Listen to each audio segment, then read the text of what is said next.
Please subscribe my channel Learn English, pushing the red and then bell button. Thank you. আসসালামু আলাইকুম। আজকে আমরা আলোচনা করব ফিউচার টেন্স নিয়ে।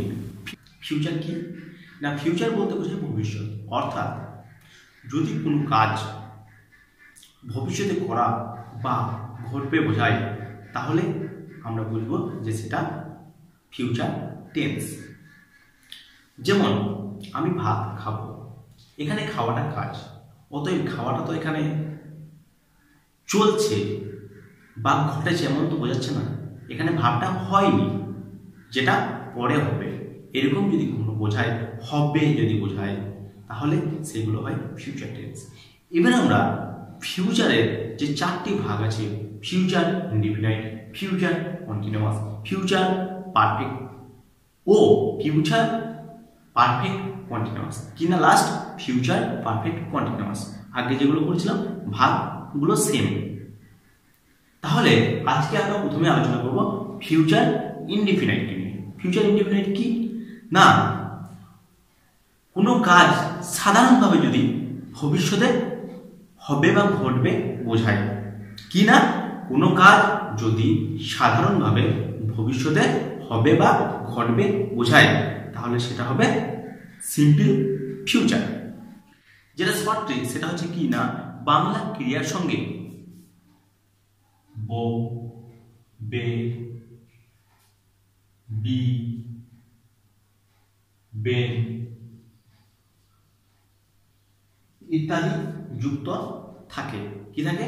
বাংলা ক্রিয়ার সঙ্গে বো, বি, বে, বেন ইত্যাদি যুক্ত থাকবে। যেমন আমি খেলবো, আমি কাল কলেজ যাব, কি আমি কাল কলেজ যাব। এই যে যাবো, যাওয়াটা হচ্ছে ভার্ব, তার মানে কলেজ যাইনি, যাচ্ছি তাও নয়, কলেজ যাব, অর্থাৎ কাজ যাওয়া, সেই কাজটা এখন ঘটছে না, ঘটবে, এরকম যদি বোঝায় তখন সেটা হচ্ছে কি না ফিউচার টেন্স। ফিউচার টেন্সের ফর্মটা কি? ফিউচার টেন্সের ফর্মটা হচ্ছে এরকম, সাবজেক্ট প্লাস শ্যাল বা will plus V1 plus object.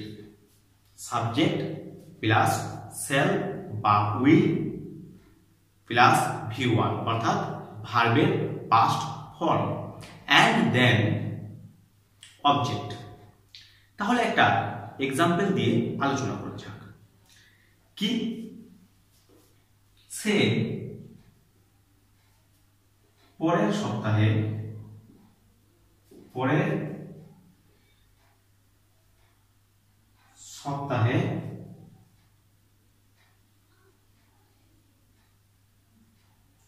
Kolkata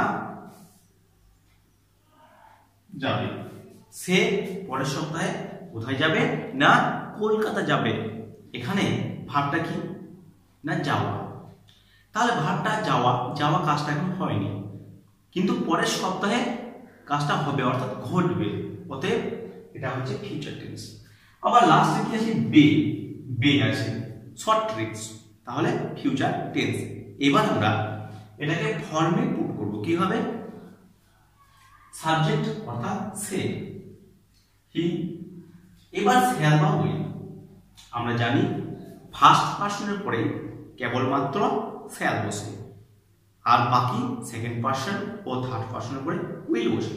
তাহলে এখানে হবে উইল, উইল। এখানে ভার্ব কোনটা না যাওয়াটা, অর্থাৎ গো, তাহলে হয়ে গেল গো, হি উইল গো। অবজেক্ট নেই, তার মানে অবজেক্ট যদি না থাকে তাহলে ভার্বের পরে একটা প্রিপোজিশন বসিয়ে বাকিটা বসাতে হবে। কোথায় যাবে? কলকাতায় যাবে, to Kolkata. He will go to Kolkata. কবে যাবে? সময়, অর্থাৎ এখানে একটা অ্যাডভার্ব বসাতে হবে। কিরকম অ্যাডভার্ব? Adverb of time. তাহলে কি না পরের সপ্তাহে, অর্থাৎ দ্য নেক্সট উইক, মানে পরের সপ্তাহে। তাহলে এখানে লিখলাম দ্য নেক্সট উইক। তাহলে হয়ে গেল সাবজেক্ট সাবজেক্ট সেলফ বা উইল ভার্ব ভার্ব অবজেক্ট নাই বসলাম না, বাকি অংশটা বসিয়ে দিলাম। তাহলে he will go to Kolkata the next week, he will go to Kolkata next week হলো ফিউচার টেন্স। এবার যদি এটা নেগেটিভ হতো তাহলে কি, কিছুই নয়, আগেবারে বলেছিলাম নেগেটিভ যদি হয় তাহলে একটা নট বসে, নটের পজিশনটা কোথায়, অর্থাৎ কোথায় বসাতে হয় না, সর্বদা অক্সিলিয়ারি ভার্ব ও মেইন ভার্বের মাঝে বসাতে হয়। সে গতকাল কলকাতায় যাবে না, কি হবে, হি উইল, এখানে নটটা বসিয়ে দেবো, কোথায় বসাবো, এই জায়গায়, he will not go to Kolkata the next week. তাহলে এখানে আমরা নেগেটিভটাও বুঝতে পারলাম। তাহলে নেগেটিভ থাকলে, যদি নেগেটিভ সেন্টেন্স হয় সেক্ষেত্রে নটটা অক্সিলিয়ারি ভার্ব ও মেইন ভার্বের মাঝে বসে যাবে। এবার দেখবো ফিউচার কন্টিনিউয়াস। আবার কন্টিনিউয়াস, ফিউচার মানে ভবিষ্যৎ, আর কন্টিনিউয়াস মানে হচ্ছে চলছে এমন। তাহলে জানলাম প্রেজেন্ট কন্টিনিউয়াস বর্তমানে চলছে, পাস্ট কন্টিনিউয়াস অতীতে চলছিল। এবার ফিউচার কন্টিনিউয়াস মানে আমরা বুঝতেই পারছি যে ভবিষ্যতে কোনো কাজ চলতে থাকবে, অর্থাৎ যদি কোনো কাজ ভবিষ্যতে চলতে থাকবে বোঝায় তাহলে আমরা বুঝবো যে সেটা ফিউচার কন্টিনিউয়াস। তাহলে শর্ট ট্রিক্স, অর্থাৎ যদি বাংলা ক্রিয়ার সঙ্গে তে থাকবো, তে থাকবে, তে থাকবেন ইত্যাদি বোঝায় কি, তে থাকবো, তে থাকবে, তে থাকবেন যদি বোঝায় তাহলে বুঝতে হবে সেটা ফিউচার কন্টিনিউয়াস। যেমন আমি তখন পড়তে থাকবো, পড়তে থাকবো, আমি তখন পড়তে থাকবো, তিনি তখন খেলতে থাকবেন, খেলতে থাকবেন,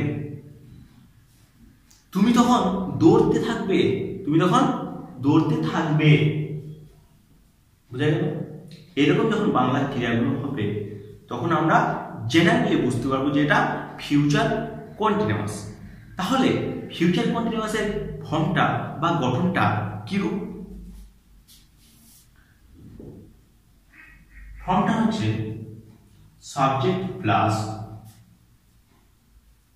শ্যাল বা will plus be plus V1 plus ing plus object.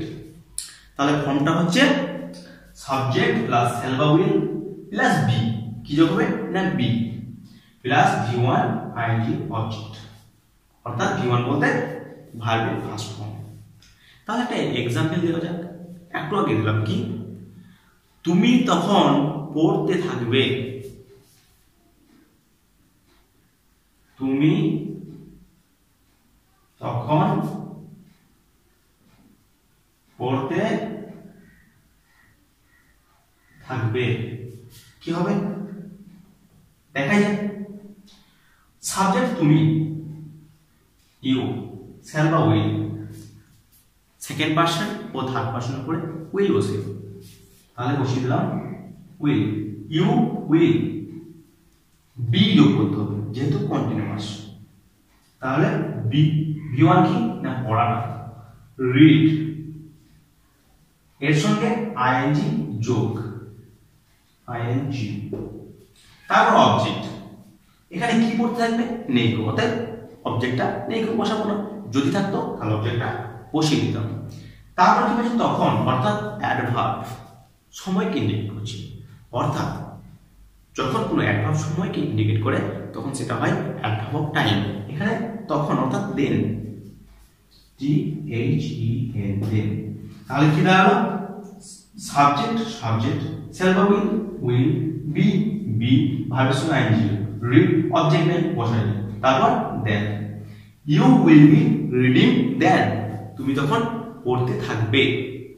Same যদি নেগেটিভ হয়, কি হয় না নেগেটিভ, তাহলে কি হবে না অক্সিলিয়ারি ভার্ব ওই যে মেন ভাবটা আছে তার মাঝে আমরা নট বসিয়ে দেবো, অর্থাৎ এই যে অক্সিলারি ভার্ব শ্যাল বা উইল এখানে বসিয়ে দেবো নট। তাহলে এই সেন্টেন্স যদি নেগেটিভ হয় তাহলে কি হবে না, তুমি তখন পড়তে থাকবে না, মানে তুমি পড়বে না। তাহলে কি you will not be reading then, you will not be reading